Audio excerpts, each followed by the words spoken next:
BPSC विवाद में बुरा फंसे प्रशांत किशोर। बीपीएससी ने थमाया कैसा नोटिस। 7 दिनों की कैसी दे डाली डेडलाइन। बीपीएससी के छात्रों का आंदोलन अब कानूनी दांव पेंच में फंसता नजर आ रहा है। सुप्रीम कोर्ट और पटना हाई कोर्ट के दरवाजे तक पहुंच चुका यह मामला अब प्रशांत किशोर के लिए बुरी खबर लेकर आया है, क्योंकि बीपीएससी ने अब प्रशांत किशोर को कानूनी लपेटे में लेना शुरू कर दिया है। बीपीएससी ने प्रशांत किशोर को एक नोटिस भेजा है, साथ ही 7 दिनों का वक्त दिया है। अब सवाल यह है कि प्रशांत किशोर को बीपीएससी ने कैसा नोटिस भेजा है और किस बात के लिए 7 दिनों की डेडलाइन भी फिक्स कर दी है। बीपीएससी ने प्रशांत किशोर को नोटिस भेजा है एक आरोप को साबित करने के लिए जो उन्होंने बीपीएससी पर लगाए।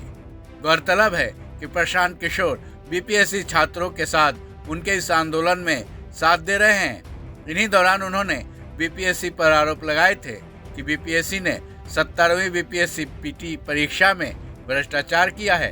प्रशांत किशोर के इन आरोपों को लेकर बीपीएससी ने कानूनी नोटिस थमाया है। साथ ही अपने ऊपर लगाए गए आरोपों को साबित करने के लिए बीपीएससी ने प्रशांत किशोर को 7 दिनों का वक्त भी दिया है। नोटिस में ये कहा गया है कि उन्होंने जो आरोप लगाए हैं उसको साबित करें, नहीं तो उनके खिलाफ कानूनी कार्रवाई की जाएगी। नोटिस में यह भी कहा गया है कि अगर उन्होंने 7 दिनों के भीतर आरोपों को साबित नहीं किए तो आयोग की तरफ से ये माना जाएगा कि उन्होंने महज आयोग की छवि को धूमिल करने के लिए आपराधिक साजिश रची है। वहीं जहां तक प्रशांत किशोर की तरफ से आयोग पर लगाए गए आरोपों की बात है, उन्होंने ये भी आरोप लगाए थे कि बीपीएससी ने पैसे लेकर सीट पहले ही भेज दिए थे। प्रशांत किशोर ने अपने आरोपों में कहा था कि आयोग ने बीपीएससी की सीटों का सौदा 30 लाख रुपए से लेकर 1.5 करोड़ रुपए में कर दिया है। यही वजह है कि वो परीक्षा को रद्द कर दोबारा परीक्षा नहीं करवाना चाहता है। गौरतलब है बीपीएससी आंदोलन में आमरण अनशन पर बैठे प्रशांत किशोर की तबीयत बिगड़ जाने की वजह से वो पटना के अस्पताल में भर्ती हैं।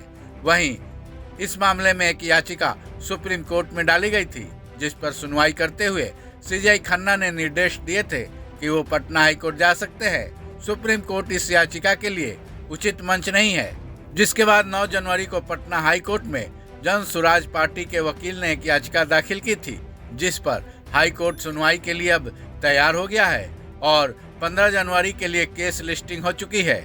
बहरहाल अब ये आंदोलन पूरी तरह से कानूनी होता दिख रहा है। ऐसे में अब बीपीएससी की नोटिस पर प्रशांत किशोर क्या कुछ कदम उठाते हैं, ये देखना अहम है। इस खबर में बस इतना ही।